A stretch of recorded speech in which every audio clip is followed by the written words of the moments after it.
I'm here today with Miss Victoria Freeman, and we're going to discuss her garden that she has at the house on Cherry Street.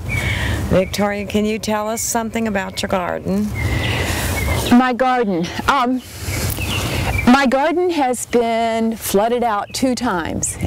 It's some of my friends call it the Etch-a-Sketch garden, which kind of gets redrawn every time the flood takes it away. Then we do something else.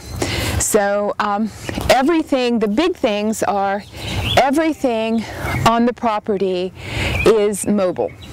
Nothing is set in concrete. Even the fences, the interior fences, are done on rebar. So the whole garden, I kid, but the garden can be pulled up and removed on the back of a pickup truck. I hope that won't happen, but it can. It's a series of, because I'm an old English teacher, it's almost a series of short stories or a series of vignettes. We're sitting here in the Native American medicine wheel. Okay, all Native American cultures have a round circle with a cardinal cross in the middle. And of course they do not have a cement picnic table in them, most of them. But you know, we have to make some allowances for the fact that this is a public space to a certain extent. Could you tell us something about what we have right here? Okay, these are, if you look at the front, Sandy, it says MANNA, M-A-N-N-A, and MANNA is an acronym, and it stands for Making Authentically Natural Nutrition Available. And it comes out of the idea, I had some British guests who talked about portable planting bags. And they said, Victoria, surely you do portable planting bags. And I said, no, what are they? And they said, go on your internet. So I went on the internet and I found these bags. And you simply put, your soil inside and you plant in them. But they were $13 to $40. And when I looked at what they were made of the exact same thing our grocery recycling bags are. So for 91 cents, you can have a portable planting bag. And there's nothing mysterious about it. And it's just, you put your soil in, and then you plant in, I like to plant some flowers, which these are, and then some edibles. I have a basil plant there, and then I have a small cucumber here.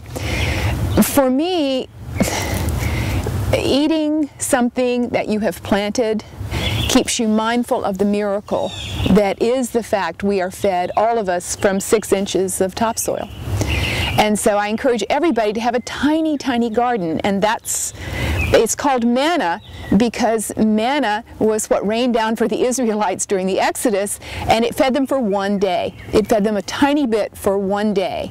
I think on Saturday they could gather it for 2 days. But these gardens are tiny. You can't live out of these gardens, but you can be mindful of the miracle. You take the basil for your salad. You take a cucumber. You're ever mindful of the fact that it all depends on things that you do not control. And then the bottle up here is called Vivi's Vermescence. And this comes out of the worm bin. The worms work hard, and they produce, some really, really powerful fertilizer on my kitchen scraps. So this I dilute with water and pour into the planting bags, and you have a full cycle of nutrition here. Plus you're keeping things out of the landfill. Mm-hmm. That's true. Yeah. That's very true. Well, maybe we should take a walk around and see what you have, and you can give us some idea of what we have here. They say you can eat them, but you have to boil them 3 times, and I'm not eating anything I have to boil 3 times and pour off the water. But the birds and the butterflies adore them.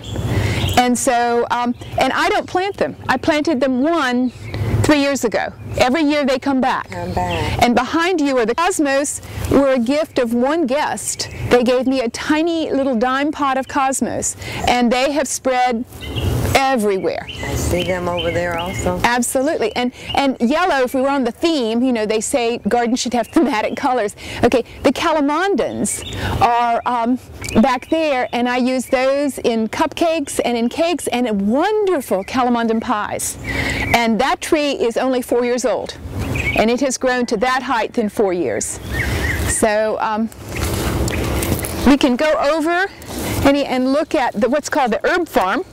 Is sort of the community portion. I have 4 of my neighbors or friends who garden with me here. That one over there is gardened by a woman who is a registered dietitian and who is interested in fresh organic things. This one is a communications consultant. This one over here is actually in the Navy. She's done 2 tours in Iraq. And so periodically I'll notice that her garden needs to be watered. That means she's gone.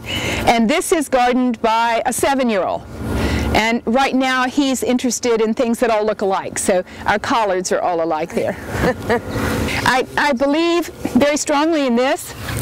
We're always talking about social change, but of all the tools for social change, the strongest is the fork.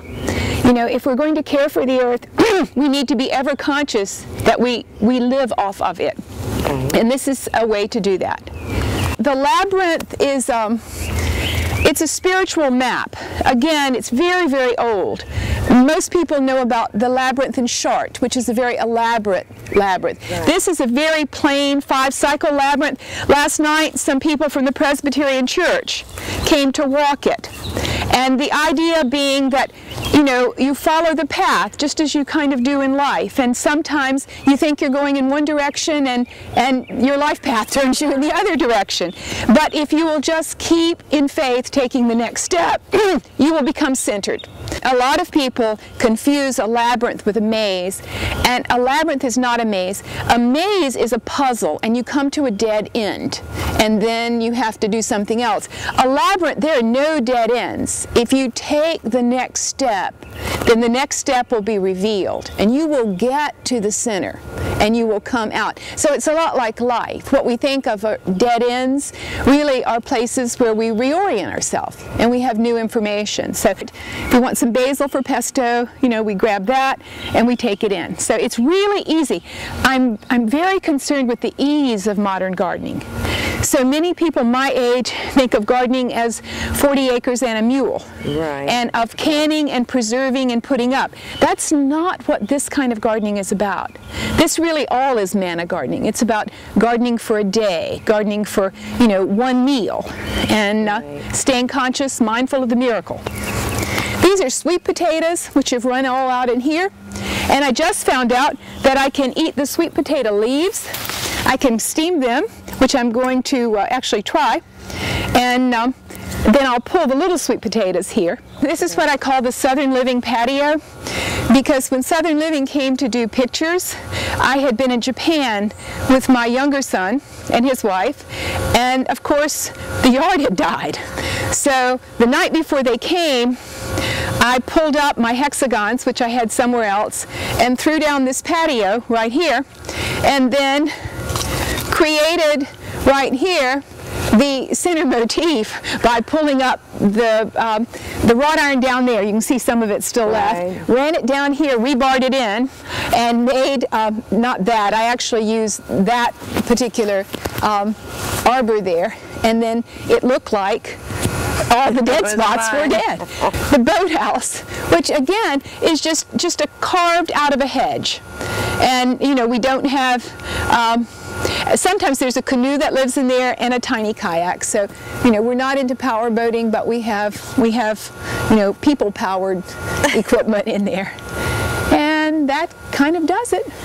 Well, we really enjoyed this tour of your garden. It's beautiful. Thank you. It truly is beautiful.